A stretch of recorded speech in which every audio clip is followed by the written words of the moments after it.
Hey everybody, this is Rob Keents with the Freedom Report, and John Lee is back again to discuss what's going on in the gold and silver market. Also, he had a recent trip to Europe that I wanted to talk with him about. And then we're going to end up talking about some critical minerals and what's going on between the US, China, and the rest of the BRICS nations. John, thanks for joining the program again. How are you doing? Good to be back, Rob. So I saw you on the Kinesis channel recently. That was a great interview. Congratulations on joining that.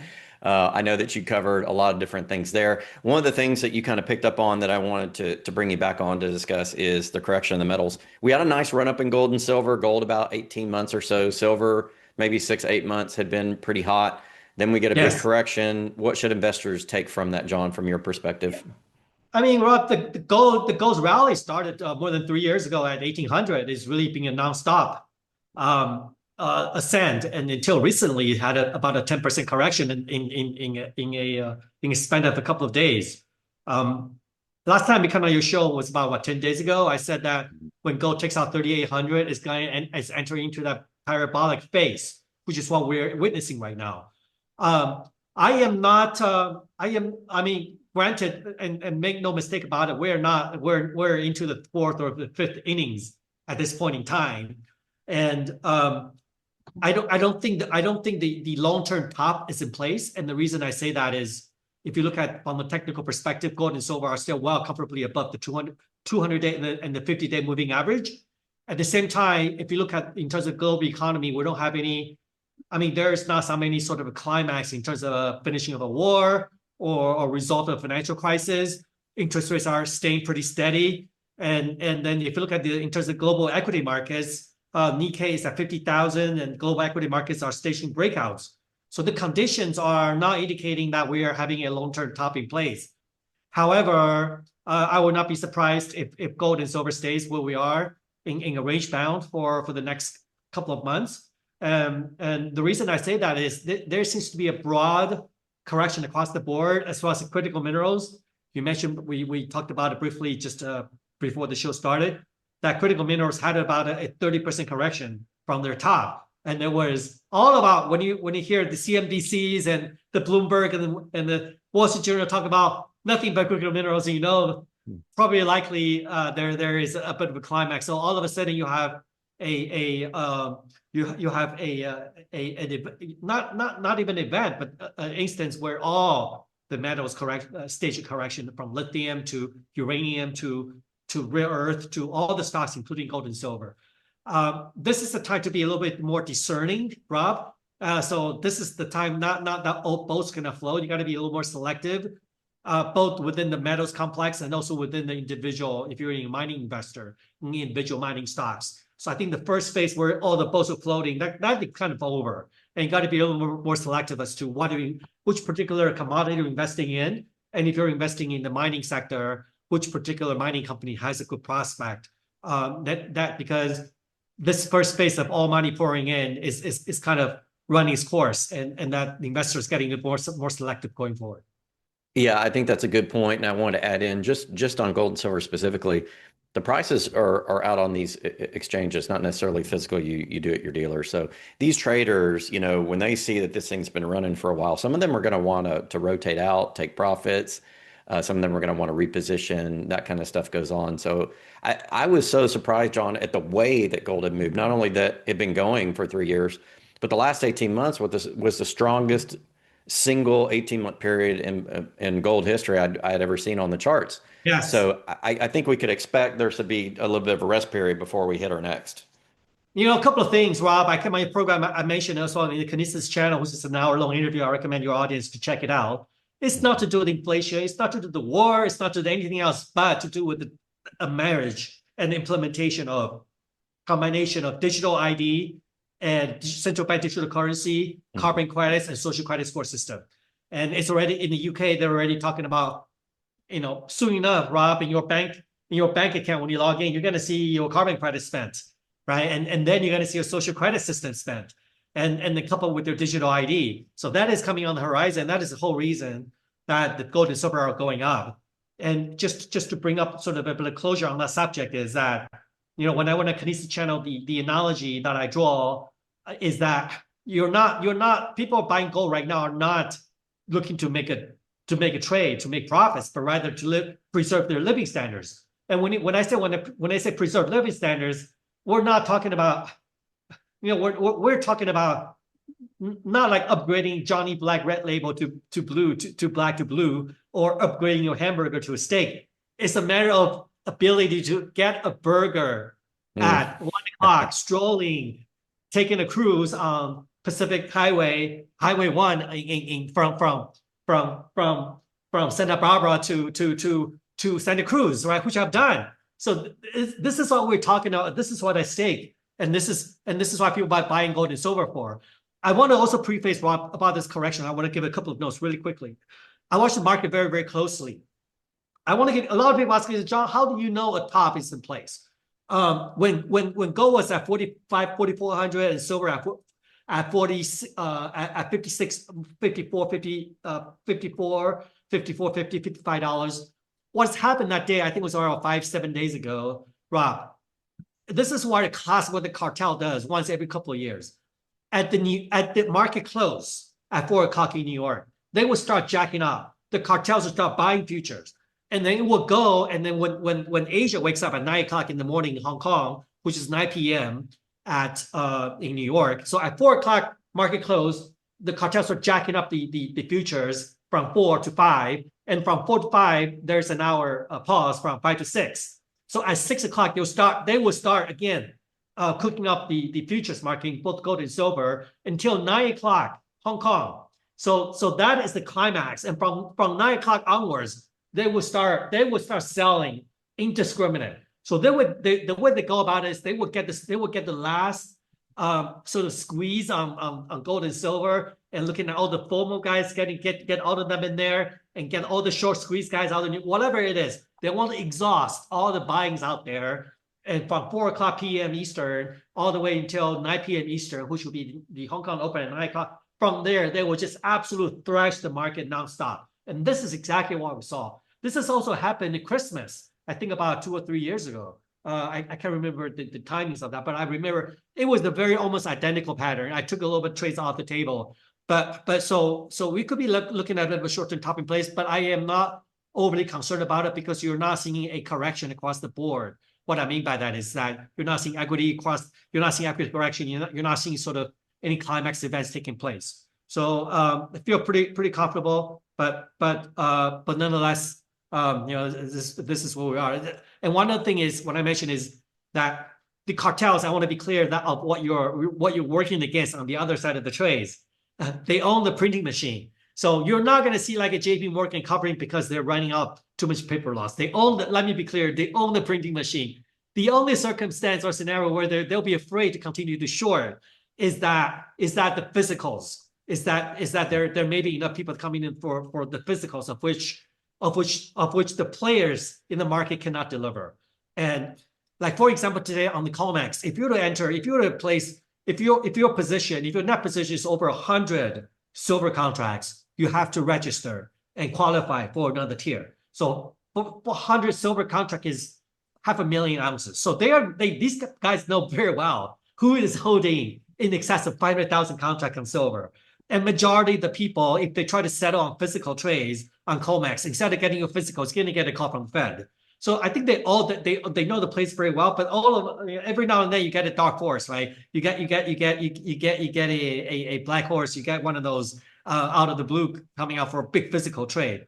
But eventually, as I mentioned, the kinesis is that there was already a precedent 3 years ago, maybe on your channel, that on the nickel trade, the London Metals Exchange holded the market. And because one of their member had extraordinary short position that needed to cover, and they were throwing hell into the fire. So 3 years ago, the nickel trade on the London Metals Exchange, nickel was closed at $50 US dollar per pound, and they halted the market, and they arbitrarily set the closing price at 35.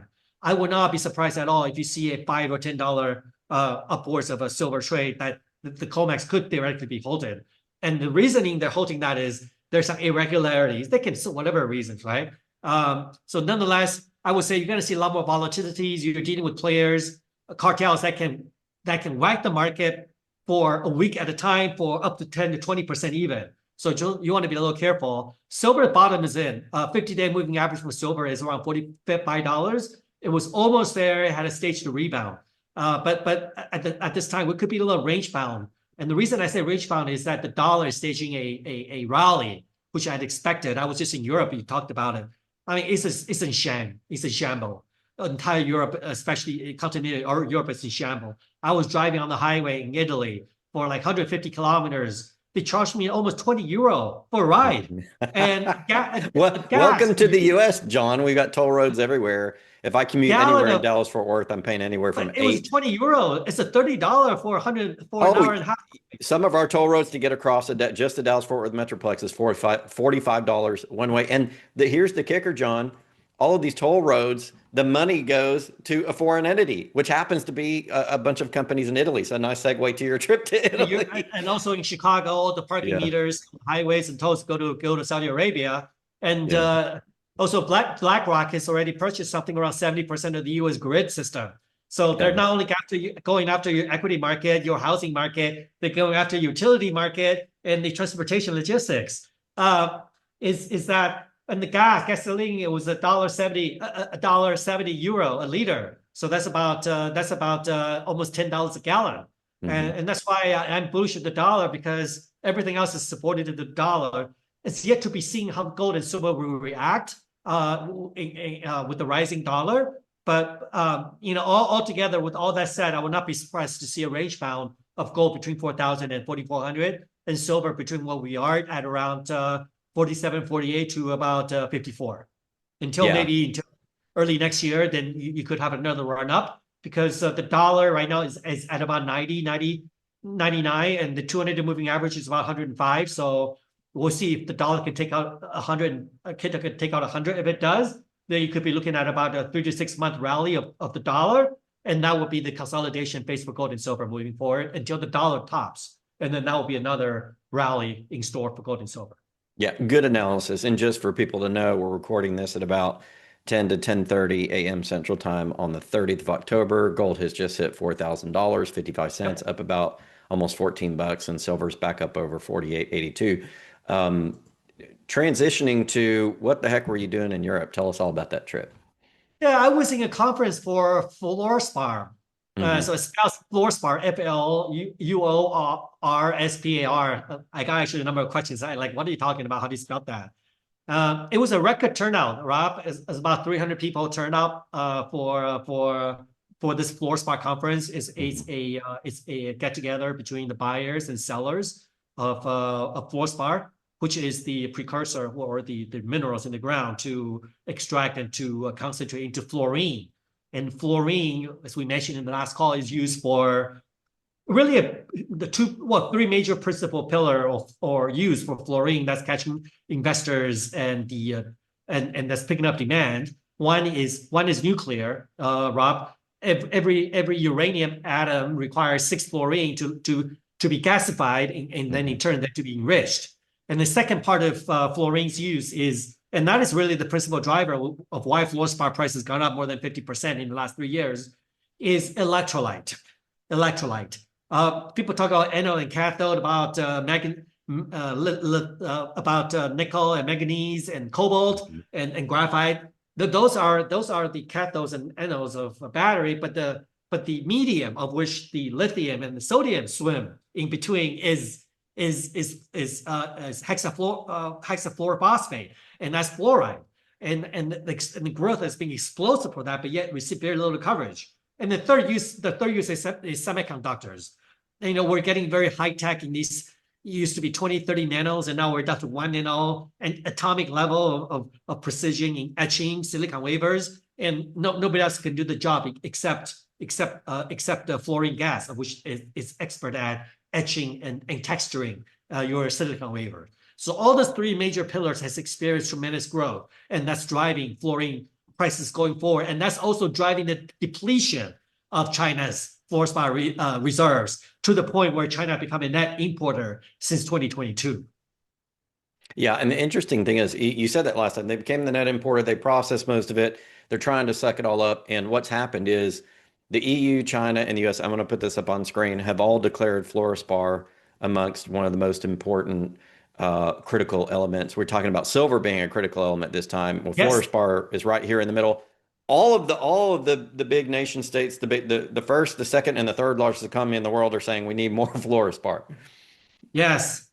Yes. You know, the situation for Fluorspar, as I've been studying this market for 18 months, is actually more acute, more severe than, say, rare earth. And the reason I Yes. say that, China has more than 50 years of rare earth reserves in their tally. So rare earth really is entirely a geopolitics play. Whereas Fluorspar, China has less than 10 years left. So China, along with Japan and Korea and Germany, anybody who produces semiconductor, who has a nuclear power plant, and who's into electric vehicles and the green revolution, we need fluorspar. And China is going after Africa and well, they couldn't go to Australia, but they're going after mostly Mongolia and Africa for their fluorspar supply. You know, the United States has had a bit of a joyride, given all of its fluorspar is coming from Mexico. But guess what? One Mexico cannot fulfill all the growth for electrolyte, for batteries, for all your iPhones, you know, out of China, out of Korea, out of Japan. That's why you saw traditionally the 20 to 30% discount of Mexican fluorspar to international prices has all but evaporated, because Mexico is already, because the biggest competition of export fluorspar has disappeared, and that's China. And China has started to import fluorspar from all the other places. And that's why it's good idea. It's opportune time that Rob, you and I came on this program now, in that all the two fluorspar company, including CleanTech, had a 50% haircut, just like all the critical minerals company, like rare earth, lithium, antimony, all of them has had a pretty severe correction in the last 10 days. And the market honestly is kind of a frothy when you look at rare earth mining companies are trading at $5 to $10 billion market cap. Antimony companies are trading at $1 billion market cap. I mean, there's some mining projects with just trace of germanium trading at $1 billion, and U.S. government is dishing out grants and loans and investments in the billions of dollars to a dozen over plus companies. And I think one of the couple companies, U.S. investments got pulled out. Government investment was canceled, and so that, along with the rally of the dollar and the correction of the metals complex across the board, creates a bit of a buying opportunity for discerning investors. But I want to preface one more time: you got to be very careful and very clear in the commodity you're buying and the underlying mining companies of which that has good merit that you're buying. Because at this point in time, there are some guys that had a correction; they're not going to go back to where they were just 2 weeks ago. So you want to be a little careful. Let's talk about some of those companies in the presentation you have on your website. I'm just going to highlight this. CleanTech is in here. Talk about your position within this space. How does CleanTech set apart? If somebody's looking at a fluorspar play and they want to pick one or two, why does yours stand out, do you think? I will focus, especially I think a majority of your audience is North American. I will focus, if you're looking into investing in fluorspar company, you will want to almost solely be focusing exclusively on U.S. assets. The reason I say is there's critical minerals out of Brazil that be slapped with 50% tariff. Even copper, which is also classified as the critical minerals, a lot of the copper, sort of a semi-finished products, also has a tariff on it. And as I mentioned to you in the last show, that even for silver mining companies, Mexican and U.S. Silver mining companies had they're starting to develop a gap in terms of valuation, where there's a premium being placed on mining companies in the United States. So right now, there are only two fluorspar mining companies focusing in the U.S. It's all public information. You can read about it. But our peer is a company called 𝙁𝙊𝙇𝙇𝙊𝙒 Mining. So they're developing a project in Utah. I think they're maybe closer to production because they've been around for 5 years, and their stock went up like 3 times in the last 3 weeks, and we have more than doubled as well. However, CleanTech has about double the land package of 𝙁𝙊𝙇𝙇𝙊𝙒, and CleanTech has a historical resource of close to 10 million tons of fluorspar. And last time I checked, that 𝙁𝙁𝙇𝙇𝙊𝙒 hasn't published any fluorspar resource, both either 43-101 or historic. So for all the critical minerals, I will focus a lot on US centric. And the one other thing is, Rob, in the United States, which is a great country. I was educated there. It has all the minerals you need. It has fluorspar, it has rare earth. It's just about 2/3 of the states in the US are not pro mining, right? Like states like California, where if you were to do a mine, they only approve a mine if at the end of the mine life, you restore the site to exactly what it was look like. So I mean, that's almost an impossibility. And there's a lot of rustic states, like iron belt states like Michigan, Wisconsin, and all that used to be the renaissance of major iron production and a lot of other metals production. But a number of those states had really been staying dormant for the last 2-3 decades because of environmental concerns. So it's yet to be seen how if a comprehensive a framework could be developed under this administration to advance production of not just critical minerals, but there's a range of elements that require in the periodic table that require to be developed in the United States for it to be independent from outside countries. Yeah, and I wanted to talk a little bit about just in general what the United States is doing positioning from an overall level. They spent about $4 billion, I think we mentioned last time on the program, and I've mentioned many times, $4 billion on buying silver and redeveloping silver industry in the U.S. $8.5 billion deal with Australia on rare earths, not only buying rare earths but developing mines and including processing. And part of the $550 billion deal they did with Japan also focused on critical minerals. So and South Korea as well, not only critical minerals, but some of the things that come out of the critical minerals, such as technology and that type of thing. So Trump is running around right now like a chicken with his head cut off, trying to secure deals for critical minerals. And if you're as an investor, if you're kind of looking to see where you want to go, you've got your gold and silver, but maybe you want to diversify a little bit. Looking at these critical minerals is super important. The deals are being done, and we're in a mineral resource war. 5 years ago at Metal Mines and Money conference, I said we're about to enter a resource war, and I think John, we're there. What's your thoughts on that? I like the idea. At least this current administration is bringing awareness to the forefront. Yeah. And Clean Tech was developing the vanadium project when during Trump's first term. Keep in mind, a number of these projects with just permitting, drilling, exploration, bring the project into feasibility study and the different permitting, especially on federal land, is a 5-year affair.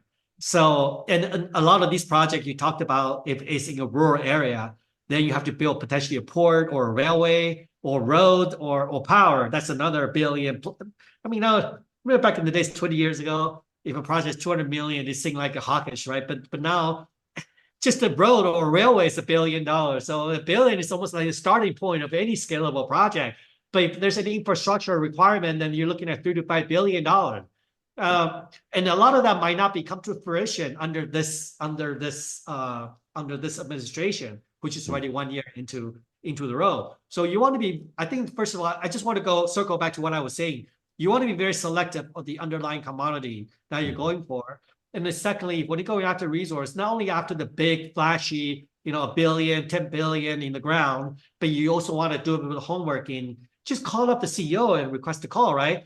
What are the obstacles? What are the things are required to put the mine to production? How far are you from your customers? Are there roads? Are there access to the project? And so you want to be like I want to give you an example.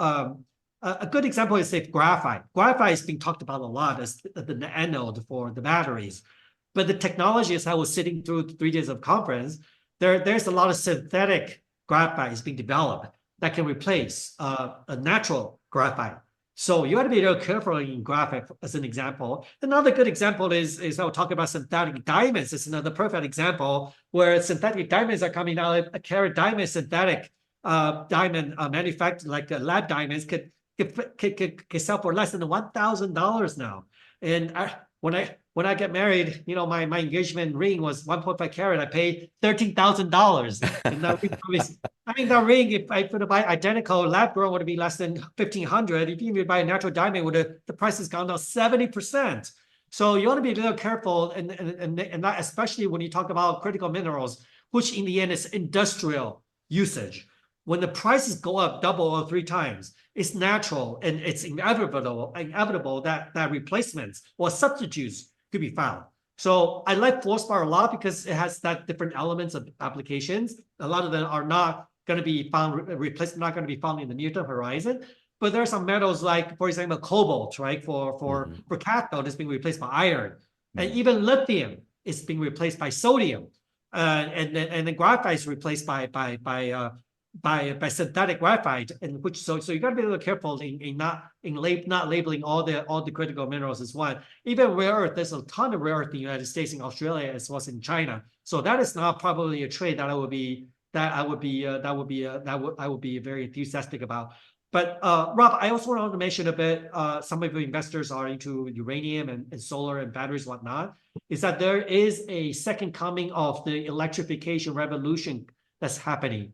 I highly urge your audience just to Google. You can go to some of the channels like Undecided or Electric Vikings. In that lithium, the cost of the batteries used to be $500 kilowatt hour. Is going down to $50 in kilowatt hour because of sodium ion batteries. So sodium is replacing lithium as the element that holds transport charges.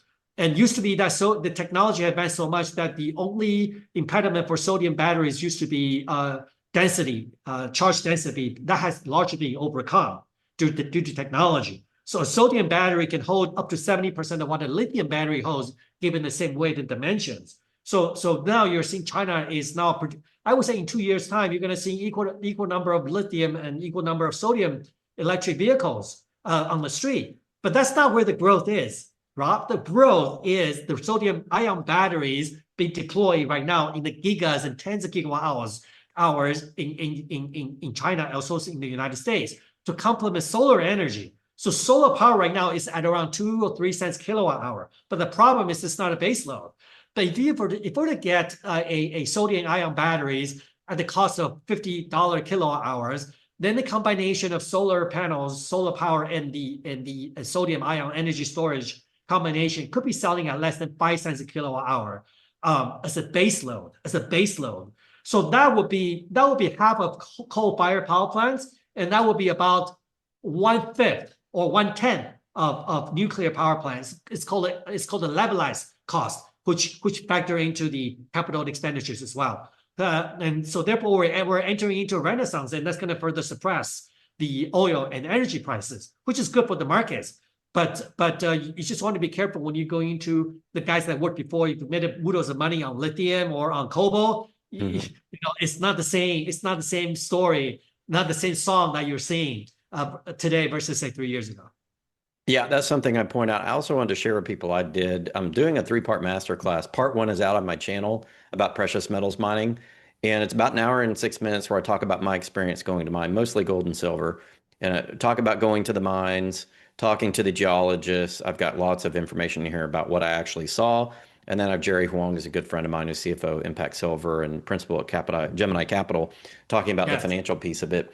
If you're going to be interested in getting into mining stocks, definitely take a look at this free resource for people here on the website. There's a risk management piece at the end, which talks about what you were talking about, John. You want to look at management. You want to look at the fundamentals of the project. You want to look at the geology. You want to educate yourself before you get in the field, John, because it's really important to be able to separate maybe more of the promotional stocks from the ones that may have longer term value. Because certainly if you're going to get into this space and you want to be in it for a while, first of all, know if you're getting into mining stocks, you're not in for 3 to 6 months probably. You're probably in for a little bit longer than that, to be fair, to really get that value. What Jerry and I talk about in this presentation as well is that the earlier you get in, the higher your upside. There's more risk, but you get the upside. And I think that's what you're referring to. But just make sure that you go through that presentation. It's free for everybody. Lots of resources and materials in there for you about looking at resource grades and things.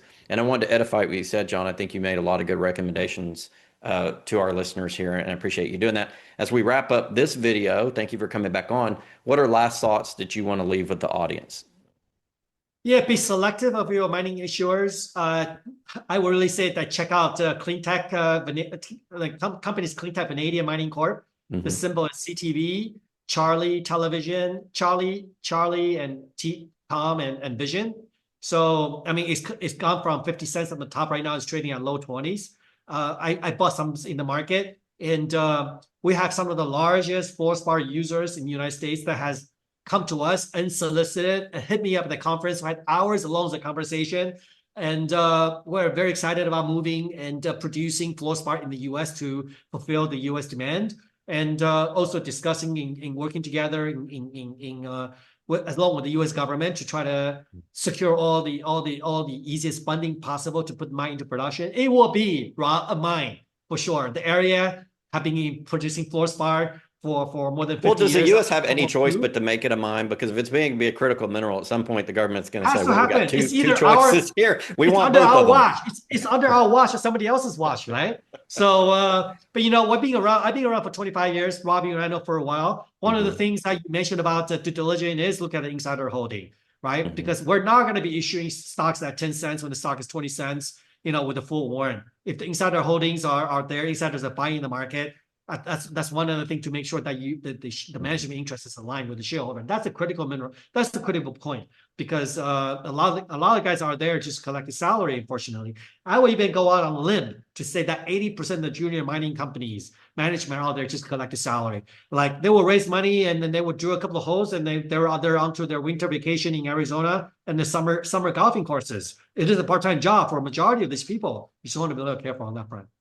Yeah. Thank you so much, John, for joining the program. Again, we appreciate your comments on gold and silver and on the critical minerals. We'll have you back on. Thank you, everybody, for joining the Freedom Report. Remember, stay tuned to our channel as we release the second and third parts of this masterclass over the next 3 to 4 weeks.